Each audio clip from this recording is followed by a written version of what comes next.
Olá, amigas e amigos do saber. Esse vídeo de hoje é para falar sobre a semiformação ou a semicultura, um conceito muito interessante desenvolvido pelo Adorno. Você conhece aquela pessoa que parece estar ligada em tudo? Aquela pessoa que parece saber sobre qualquer assunto e que sobre tudo tem uma opinião? Pois é, provavelmente essa pessoa é uma semiformada ou uma semiculta. Acompanhe.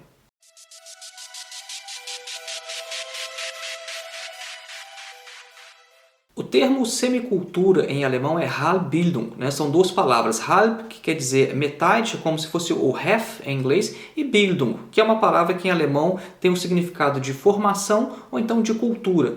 Então, no cotidiano, por exemplo, usa-se muito a Bildung para se referir à educação que você tem depois do ensino médio, por exemplo. Aqui tem um tipo de formação que é como se fosse um ensino técnico, né, no Brasil, que é Ausbildung, né? Então, ou seja, essa formação profissional técnica é chamada de Bildung. Ou então, quando você faz, por exemplo, uma educação continuada, depois que você já é formado, eles chamam de Weiterbildung. Então, essa palavra tem esse sentido corrente, bem comum, né, de educação nesse sentido, né, de formação, mas Bildung é também a cultura. Então, por isso que a gente tem essas duas traduções para esse conceito do Adorno. É semicultura ou semiformação, Halbbildung. O Adorno fala que a possibilidade de surgimento da semiformação, ela se coloca pela própria dialética da cultura. A cultura ela tem uma dialética de dois momentos, de Geist, ou seja, do espírito, e da adaptação, de Auffassung. O perigo está quando esses momentos eles se descolam um do outro. Isso se dá pela própria estrutura do homem. Porque vejam, a gente enquanto certa forma de animais, a gente tem determinações biológicas e a gente depende de condições materiais concretas de vida. Só que ao mesmo tempo, a gente não é como todos os outros animais, de maneira que a gente, por exemplo, não possa dizer não aos nossos instintos. Uma das principais características do ser humano é que ele pode dizer não aos seus instintos, coisa que os animais não conseguem fazer em certa medida. Então vejam que essa já é uma análise extremamente dialética do Adorno, né? Ao mesmo tempo que a gente é determinado pela natureza, ao mesmo tempo a gente também não é. E nessa dialética de ser e não ser, existe o perigo, né, desses dois momentos eles se destacarem um do outro, e aí a gente pode ter uma cultura que é totalmente desconectada da vida material concreta. A história da sociedade burguesa, segundo Adorno, é um exemplo claro do que aconteceu quando houve esse deslocamento entre essas duas partes, ou entre esses dois aspectos, né, dessa dialética da determinação do homem pelos fatores naturais. O Adorno fala que o fracasso na implementação das ideias que a Revolução Francesa trazia com ela, ou seja, liberdade, igualdade e fraternidade, que esse fracasso fez com que essas ideias se voltassem contra si mesmas.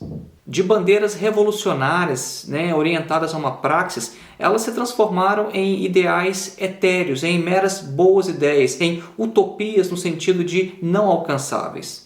E a frustração decorrente dos rumos que a Revolução Francesa tomou com o chamado terror e depois com o Napoleão, que acabou se tornando o imperador, isso fez com que se agudizasse ainda mais essa contradição entre o material e o espiritual. A filosofia idealista e a música erudita desse período, segundo Adorno, são provas claras de como que a cultura ela se destacou das condições materiais concretas de vida, né? Ou seja, a cultura ela se destacou da vida social e elas acabaram ali tendo vidas independentes uma das outras. Foi esse fenômeno que possibilitou mais tarde que oficiais nazistas enviassem prisioneiros para as câmaras de gás enquanto ouviam música erudita.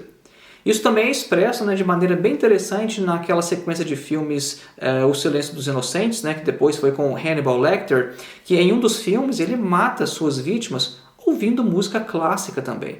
Ou seja, isso mostra o que acontece quando a cultura ela se torna algo puramente espiritual e desvinculada da realidade. Os nazistas, por exemplo, quando sobrevoaram a Grécia, eles evitaram bombardear algumas ruínas gregas, e o próprio Hitler também, que era um pintor em sua juventude, né, mostrando que os nazistas tinham com isso um certo projeto estético de embelezamento do mundo. Não obstante tudo o que fizeram, eles tinham um certo senso estético, mostrando que a cultura, quando ela se desvincula das condições materiais concretas de vida, ela pode ser apropriada, moldada e utilizada para quaisquer fins. A semicultura, então, é um fenômeno que se iniciou no século XVII e XVIII e é algo característico da sociedade capitalista hoje. A burguesia, em sua ascensão social e tomada do poder, ela era culturalmente muito mais desenvolvida que as classes baixas e os camponeses. Isso fez com que, quando a burguesia ela tomou o poder, ela tinha condições de desempenhar funções técnicas e administrativas. Mas veja que o contrário aconteceu com o proletariado em sua tomada do poder, principalmente ali na Revolução Russa. O proletariado ele não tem as condições de passar pelo mesmo processo de formação que a burguesia passou. Ou seja, ao proletariado, desde o início, foi negado a possibilidade de se formar culturalmente. É por isso que o papel-chave do proletariado em sua missão histórica, segundo Marx, não é dado pela sua condição intelectual, mas pelo seu papel-chave preponderante na situação econômica objetiva. Em A Sagrada Família, Marx fala o seguinte: trata-se do que o proletariado é e do que ele será obrigado a fazer historicamente de acordo com seu ser. Sua meta e sua ação histórica se acham clara e irrevogavelmente predeterminadas por sua própria situação de vida e por toda a organização da sociedade burguesa atual. Então a gente tem uma contradição objetiva. De um lado a gente tem a burguesia que pôde passar por um processo de formação, e ainda pode, e do outro lado o proletariado a quem sempre foi negado esse processo de formação. Então com isso aí a gente tem uma grande cisão social. E ideologicamente é feita uma tentativa de integração. E para fazer essa integração utilizam-se diversos mídias, diversos meios para tentar fazer com que o proletariado que não teve e não tem acesso à cultura, ele se sinta participante da cultura. E é aí que entra a semiformação. A semiformação é uma tentativa de trazer para o mundo da cultura aqueles que não tiveram e não têm condições de passar por um processo de formação que lhes permita entrar no mundo dessa Bildung. E como que é feita essa tentativa, de integração? Essa tentativa de integração é feita, por exemplo, através da produção em massa de grandes bens culturais, como, por exemplo, você pode pegar aqui, eu tenho aqui comigo as obras completas de Beethoven. Isso aqui é uma coleção com 85 CDs. Então o que acontece é que a gente tem a produção em massa disso aí, Isso não é exatamente indústria cultural, Isso faz parte da indústria cultural, mas não é isso. Mas você tem essa produção em massa, só que a indústria cultural ela é uma forma de produção e apropriação de bens culturais. E quando você coloca, por exemplo, essa coleção completa de Beethoven, no mercado, para de alguma forma tentar trazer aqueles a quem foi negado o processo de formação para o mundo da cultura, o que acontece é que você tem um perigo de ter aí a semiformação. Por quê? Porque aqueles que vão tentar se apropriar dessas obras, eles não têm condições e não passaram pelo processo de formação. E pelas próprias características de vida, a gente sabe, por exemplo, o proletariado trabalha no mínimo 40 horas semanais, muitas vezes 44 ou mais. O cara, quando chega em casa à noite, o cara não vai estudar. O cara não vai parar para ficar ali 1 hora ouvindo uma sinfonia de Beethoven. Na verdade, pelas suas próprias condições de vida, ele desenvolve um certo horror à cultura. Então tem até a sua razão de ser, às vezes, um anti-intelectualismo. Porque ele não tem condições de passar por isso. Isso aqui é uma forma de integração. Então quando você vê, por exemplo, a crítica da razão pura de Kant, então fazem-se vários formatos de bolso, e você consegue comprar isso por um preço muito baixo. Então o indivíduo às vezes ele tenta se integrar no mundo da cultura, mas ele não passou pelo processo de formação que lhe dá condições subjetivas de se apropriar desse bem cultural. A semiformação ela pretende ser uma forma de integração daqueles que foram excluídos pela cultura. E aí, o indivíduo, pelo simples fato de consumir semicultura, ele já se sente integrado num todo que lhe fornece ali características que pessoalmente ele não tem. Agora, a semicultura não é só isso, Porque a gente mencionou aqui este exemplo aqui, sobre, por exemplo, você ter acesso às obras completas de Beethoven ou a grandes clássicos da filosofia, mas isso aqui não é o que melhor caracteriza as obras da semicultura. A semicultura, ela na verdade, ela vai ser uma tentativa de fazer com que esses bens culturais eles sejam adaptados a uma forma que o indivíduo ele consiga digerir isso. Então, por exemplo, no âmbito da ciência, você já viu aquelas revistas tipo Super Interessante? Aquelas revistas que mostram ali só aquele lado brilhante assim da ciência, né? Só as grandes descobertas, para você ficar por dentro e conseguir conversar com os outros na mesa de bar ou num jantar, num restaurante? Pois é, isso aí é um exemplo claro de semicultura, de semiformação. Então, quando o indivíduo ele consome esse tipo de obra, né? Ele pega uma obra ali, às vezes de introdução à filosofia. Uma vez eu até ganhei uma obra dessa de presente, uma pessoa que não entendia muito de filosofia, mas queria me agradar, me deu um livro desse, e quando eu vi o livro tinha mais gravuras do que textos, né? Então o indivíduo pega uma obra dessa e fala assim, olha, Platão, e fala de Platão, o mundo das ideias e o mito da caverna, e o cara acha que está por dentro. Quando você fala Platão com ele, ele fala assim, Platão é o cara do mito da caverna e do mundo das ideias, né? Tô ligado, tô por dentro. Semiformação. A semiformação é exatamente isso. O cara se sente integrado na cultura e ele pensa que está ali sabendo das coisas.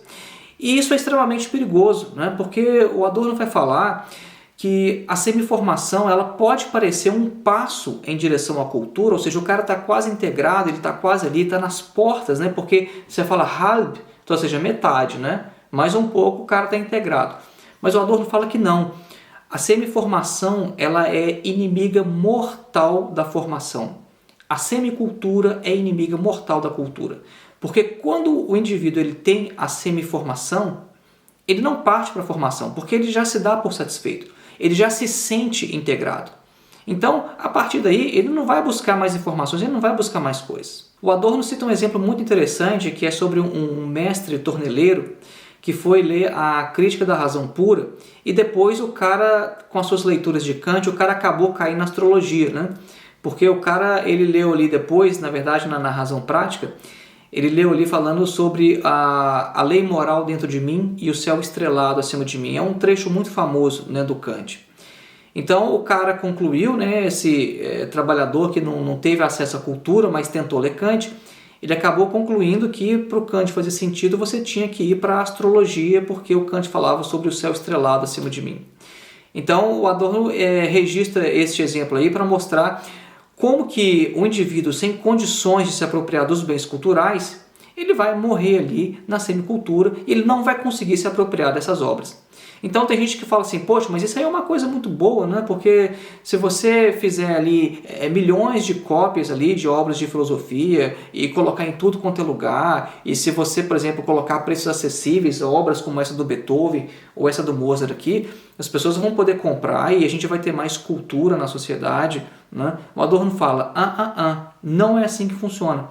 Por quê? Porque os indivíduos não têm condições de se apropriar dessas obras. E por que eles não têm condições? Porque eles são burros? Não, não é por isso. É porque a eles foi negada a possibilidade da formação. A semicultura ou a semiformação explica por que a gente recorre tanto a manuais ao invés de recorrer a essas próprias obras, né? Isso é um problema, por exemplo, na esquerda. A gente gravou recentemente um vídeo aqui no canal falando sobre o revolucionário estudo, e no vídeo a gente até menciona a formação dentro dos revolucionários através de manuais. Isso acontece muito porque isso é parte, né, do fenômeno da semiformação. Ao invés da gente ir direto para as obras de Marx, a gente pega ali alguns manuais que vão explicar mais ou menos, e ao invés de ler Hegel, por exemplo, tem muita gente que vai falar que é melhor você ir para o Stalin, porque o Stalin vai explicar dialética, né, de uma forma muito didática, e você não precisa ir para Hegel, que é tão difícil para estudar dialética. Não, vai direto no manual do Stalin, e ali você aprende a coisa. O que é isso? É semiformação, é semicultura, né? O indivíduo, ele, ao se deparar com aquela dificuldade, né, e ver que aquilo vai exigir mais tempo dele, ele faz um cálculo ali, às vezes até inconsciente, você olha, eu não tenho condições de, no meu tempo livre, depois do trabalho, já cansado, eu pegar uma obra de Hegel e tentar assimilar dialética através disso aqui. Nem mesmo as obras de Marx, porque Marx também já é mais difícil, ele tinha uma escrita mais complicada do que o Engels, por exemplo, né? Então o que acontece é que o indivíduo ele vai para os manuais, né? E com isso aí tem a possibilidade do quê? Da semicultura, da semiformação, mesmo ali entre a esquerda, entre os revolucionários que têm o dever de estudar. Sobre esse tema da semiformação e da semicultura, há ainda vários outros aspectos que eu não abordei aqui no vídeo, mas eu vou deixar na descrição um link para uma comunicação que eu fiz num evento de filosofia, exatamente sobre esse tema, e também os textos originais do Adorno, os textos com uma tradução em português e com uma correção da tradução feita pelo meu orientador de mestrado, que é o Verlane Freitas. Então, se você quiser saber mais sobre a semiformação, leia os textos, porque os textos são mais interessantes e tem muito mais coisa, a relação, por exemplo, da semiformação com a psicose e outras categorias psicanalíticas. Então foi esse aí o nosso vídeo de hoje. Deixa aí o seu like, o seu comentário, compartilhe o vídeo nas redes sociais com seus amigos e se inscreva no canal se ainda não é inscrito. E até a próxima!